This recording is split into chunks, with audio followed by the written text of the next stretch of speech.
بتعمل كرانش وبلانك كل يوم وكرشك زي ما هو من سنة، بتعمل سكوات يومين في الجيم عشان تخس من الأرداف ومفيش فرق حتى سنتيمتر واحد. تفتكر ليه؟ عشان اللي انت بتعمله أصلا مستحيل يحصل بالطريقة دي. مفيش حاجة اسمها حرق دهون من منطقة معينة، ده اسمه سبوت ريدكشن وهو خرافة من أولها لآخرها. مفيش بلانك، مفيش كريم تخسيس، مفيش حزام كهربائي هيداوي الدهون من مكان واحد بس وسايب الباقي. لو كان ده شغال فعلا كل واحد بيعمل كرانش من سنين كان لازم يبقى عنده 6 باكس دلوقتي، وده مش اللي بيحصل في الجيم اكيد. بس الكويس في الموضوع وده اللي محدش بيقولك عليه، حرق الدهون العنيدة ممكن وفي طريقة صحيحة تخليه يحصل اسرع بدل ما تضيع شهور في حاجات مش شغالة، وده اللي هنتكلم عنه النهاردة بالتفصيل. بس الاول سخن كده واخبط لايك واعمل سبسكرايب وخلينا ما نضيعش وقت كتير ونفهم الموضوع من جذوره. اهلا بيك يا دبابة في فورمة دهب، القناة اللي فاهمة جسمك 24 قيراط. اول غلطة اعتقادك الغلط انك تقدر تحدد انت هتخس منين. جسمك مش بيسألك هنحرق دهون منين، حرق الدهون بيحصل في كل الجسم في نفس الوقت، مش منطقة واحدة وبعدين التانية، بس بنسب مختلفة لكل منطقة، وده بيتحدد بالجينات بتاعتك من يوم ما اتولدت، مش بقرارك انت ابدا. وخليني اوضحها بمثال يبقى سهل في دماغك. لو عندك حمام سباحة كامل مليان بالمية وفتحت الصرف، تقدر تختار ان المية تنزل من نص الحمام اليمين بس وتسيب النص الشمال زي ما هو؟ مستحيل طبعا. المنسوب بينزل من الحمام كامل مع بعض في نفس الوقت بس بسرعات مختلفة حسب شكل حمام السباحة وعمق كل جزء. ده جسمك مع الدهون بالظبط، بينزل من كل الجسم بس بمعدلات مختلفة لكل منطقة. عند الرجالة مثلا الدهون العنيدة غالبا بتفضل متركزة في البطن والوسط، وكأن الجينات قررت من زمان ان شكل الكرش ده تصميمه الكلاسيكي مش هينفع يتغير بسهولة. عند البنات غالبا بتكون في الأرداف والفخذ والحوض، وفي منطقة ثالثة بتكون عند ستات كتير وهي الوش والرقبة. زودي كيلوين بس، أول حاجة هتلاحظيها إن وشك بقى مليان شوية، والمناطق اللي جسمك بيحب يخزن فيها دهون أكتر هي نفسها أكتر مناطق هتاخد وقت أطول عشان تنزلها، مش عشان أنت بتعمل حاجة غلط أو في حاجة مش مظبوطة في جسمك، كل ده طبيعي. وده يدخلنا على الغلطة التانية، إنك تستعجل وتحكم على نتيجتك بسرعة. خلينا نبسطها على قد ما نقدر. الطريقة الوحيدة إنك تخس من منطقة عنيدة هي إنك تخس دهون من كل جسمك بالكامل. مفيش تمرين معين، مفيش كريم، مفيش ديتوكس تي أو عصير تخسيس هيغير القاعدة دي. لازم تكون في عجز في السعرات، يعني تحرق سعرات أكتر من اللي بتاكله، أو بصيغة تانية تاكل أقل من اللي جسمك بيحرقه. الاتنين نفس المعنى بالظبط. لما بتعمل كده بتحس إنك رياضي وملتزم، أو حاسس إنك كده ماشي صح على كميات أكل صغيرة وجعان طول اليوم وحارب نفسك على أمل إن أول مكان هينزل هي المنطقة اللي أنت متضايق منها، وهي اللي خلتك تدخل في نظام الدايت ده من الأول أصلا. وهنا أكتر غلطة بتحصل لمعظم الناس بتتوقع إن المنطقة العنيدة بتاعتها هي اللي تخس الأول، وده عكس الحقيقة بالكامل. المنطقة دي هي آخر حاجة هتخس منها، مش أول حاجة. في البداية هتلاحظ خسارة الدهون في حتت أنت مش مهتم بيها أصلا ولا حاسس بيها، زي الوش، الإيدين، الرقبة، حتى الكتف. ده طبيعي ومتوقع جدا، بس المشكلة إن الناس بتستعجل، ما بتشوفش نتيجة سريعة في المنطقة اللي بجد تهمها زي الكرش أو الأرداف، فبتفتكر إنها بتعمل حاجة غلط أو إن جسمها مش بيستجيب وتبطل بدري. في وقت كان ممكن لو صبر بس أسبوعين أو 3 كان ممكن يوصل للنتيجة اللي كان مستنيها من أول يوم. العلم هنا بسيط ومباشر. لو فضلت في عجز سعرات بشكل ثابت، الدهون لازم تنزل من كل الجسم بالترتيب اللي بس جسمك هو اللي بيحدده، وده مش رأي شخصي ولا نظرية، دي بيولوجي الجسم وبيتغير من جسم للتاني. طب ايه الحل؟ ما ينفعش تستهدف الدهون بس تقدر تستهدف العضل. ما دام مش هتقدر تستهدف الدهون بشكل مباشر في منطقة معينة، احسن حاجة تقدر تعملها انك تستهدف العضل اللي تحت الدهون. ده مش هيحرق دهون من المنطقة دي اسرع من باقي الجسم عشان تبقى عارف، بس هيخلي شكل المنطقة دي احسن ومتناسق، وهيكون افضل كمان لما ينزل منه الدهون اللي جسمك بس هو اللي هيقرر ينزل امتى وقد ايه زي ما قلنا واتفقنا. يعني مثلا لو عندك كرش بيضايقك، تمرين الابس هنا هدفه الحقيقي انه يبني عضل البطن عشان لما الدهون فعلا تنزل يطلع شكله واضح ومتحدد تحتها. وزي ما قلنا التمرين نفسه مش بيحرق دهون البطن، ده فرق مهم لازم تبقى فاهمه كويس قوي. ولو مثلا عندك دهون متراكمه في الفخذ والارداف، تمرين رجل صح بانتظام بيبني عضل قوي يخلي المنطقه تبان مشدوده ومرسومه. لما نسبه الدهون كمان هتقل فيها مع الوقت هتبان وتبقى بارزه واوضح وشكلها احلى. ولو وشك منفخ فللاسف يا دبابه مفيش تمرين محدد لعضلات الوش، والحل الوحيد انك تكمل في خساره الدهون عامه من كل جسمك ووشك هينزل لوحده. ولو فاكر برضو انك لما هتاكل لبان وتمضغه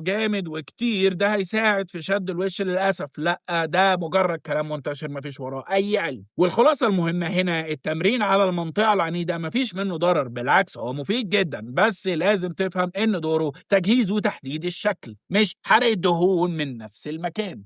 الخلاصة يا فورمة، عجز في السعرات زائد تمرين قوي بيساوي أسرع وأضمن طريقة تحرق بيها دهون عنيدة من أي منطقة في جسمك. مش هتحصل ما بين يوم وليلة، مفيش حد هيقول لك خس من الكرش في أسبوع، ده كلام مش صح. بس لو ثابت على كل اللي قلته لك لفترة كافية هتوصل لها أكيد، وده مضمون بيولوجيا. حرق الدهون العنيدة بسيط جدا في الفكرة، بس مش سهل في التنفيذ اليومي. لازم صبر وثبات على عجز السعرات لفترة كافية من غير ما تستعجل النتيجة أو تقارن نفسك بحد تاني جيناته مختلفة عنك. أكتر حاجة بتخسر الناس نتائج كان ممكن وقربوا إن هم يوصلوا لها إنهم يبطلوا أول ما يلاقوش نتيجة في منطقتهم العنيدة بأسبوع أو ب2 بس. ما تكونش الشخص ده فورمة، كمل شوية كمان وصدقني هتلاقي نتيجة كده كده. وما تنساش تشارك الفيديو ده مع أصحابك، يمكن الفيديو ده يكون مفيد ليهم. نلخص بسرعة كل اللي اتكلمنا عنه النهاردة. رقم 1، مفيش حرق دهون من منطقة واحدة بس، جسمك بيخس من كل المناطق مع بعض في نفس الوقت بنسب مختلفة تحددها الجينات بتاعتك.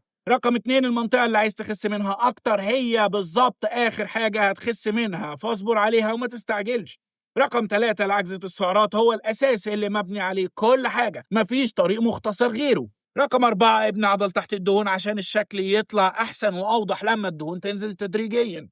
سؤالي ليك يا دبابة، انت بتلاحظ انك بتخس من فين الاول عادة لما بتنزل في الوزن؟ اكتب لي في الكومنتس تحت. ولو حابب تبني عضل قوي تحت الدهون عشان تجهز شكلك للمرحلة الجاية، احنا نزلنا فيديو يعرفك تبدأ منين، هيظهر في الاي اللي فوق. ما تنساش تعمل لايك وسبسكرايب وفعل زر الجرس عشان يوصلك كل جديد وعشان نتشجع ننزل باستمرار. واشوفكم في حلقة جديدة من فورمة دهب.